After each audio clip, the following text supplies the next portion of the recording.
Hello and welcome to our video on living and working in the United States. When you want to come to the United States to live and work, you need a visa. It can be a work visa or a green card. There are different ways of getting such a visa or a green card. For example, if you come to the United States as a student, you will receive an F1 student visa based on the documentation that your American school or college or university provides to you. If you are a professional employed by an international company, you will probably receive an L visa for an employee who gets transferred to the United States. Or you may receive an E visa, which is based on an investment in the United States. Maybe you won the green card lottery. Congratulations. Then you will have an interview at the US consulate, enter the United States and hand in a sealed envelope which you received at the interview at the US consulate. When you come to the United States, be prepared for several chicken and egg problems because of tight visa and immigration rules. Do you remember the chicken and egg problem? Which one comes first, the chicken or the egg? Since September 11, 2001, many government agencies have confronted rules and regulations that they are not trained to handle. So please have patience. Some of the problem areas are getting a social security number, getting a driver's license, and getting a bank account. Once you're in the United States, the next step is to obtain a social security number. We have a special video on that, but in brief, you need to go to a nearby office of the Social Security Administration. You can call their number 1-800-772-1213, put in your zip code, your postal code, and they will tell you where to go to the nearest office of the Social Security Administration. Note that nowadays it takes several weeks to obtain a Social Security number. Then you will need a bank account. Unfortunately, generally, you need a Social Security number to open your bank account. Sometimes, if the bank serves your employer, they allow you to open a bank account and provide the Social Security number later.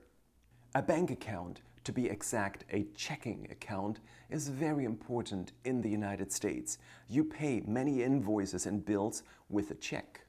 Wire transfers are not as common as they are in Europe. Also, people usually do not carry a lot of cash in the United States. If you are not sent by your employer to the United States, you may have to start looking for a job. A good starting point are the job ads in your local newspaper. Many times those job ads are also available on the internet.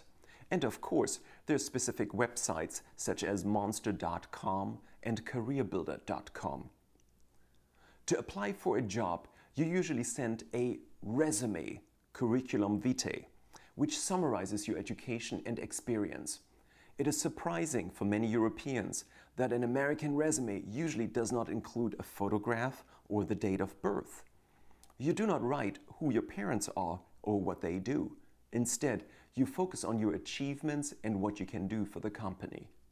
When you search for a home, for a house or an apartment, you will find differences compared to your home country. For example, when I first came to the United States as an exchange student, I went to New Haven, Connecticut, and the lady at the housing office of the university always spoke about safe and unsafe neighborhoods. I did not have any idea what that meant. Safe, unsafe? Well, safe means you can walk the streets at night safely, probably. Unsafe means you better lock yourself up inside the house at all times. Safety is a very complicated subject in the United States, but note that crime in the United States tends to have a certain structure and seems to be concentrated in certain areas. That's one of the reasons why real estate agents say that the three most important things about a home are location, location, location. By the way, buying a home in the United States is a good thing. Unlike in other countries, in the United States, you can deduct the interest on the loan, called mortgage, from your income. This is called the homestead deduction. Thus, buying a house can be a very smart investment. You will also see that Americans buy and sell houses like cars. A house is not a thing you buy once in a lifetime. It is something that you buy and sell as necessary. When you move away, you sell the house. You will be surprised how many for sale signs are up on the streets. To buy a house and to get a mortgage, you need credit history. This surprises many who come to the United States. Essentially, it's a record that certain credit reporting agencies create and maintain about everyone who ever obtains a loan or a credit card in the United States. This credit history shows how much you owe, how many loans you have taken out, and how fast you pay it back. One of those credit reporting agencies is called Equifax, but there are others as well.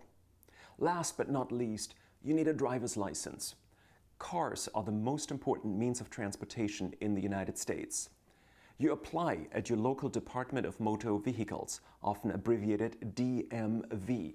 The procedure is different in every state. In US states such as California and New York, you are usually allowed to drive up to 1 year with your foreign driver's license.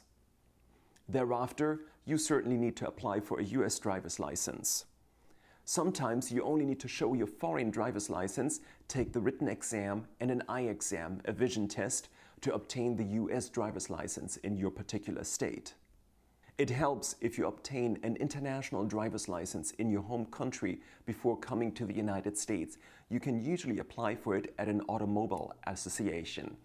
This international driver's license serves also as a translation of your foreign driver's license.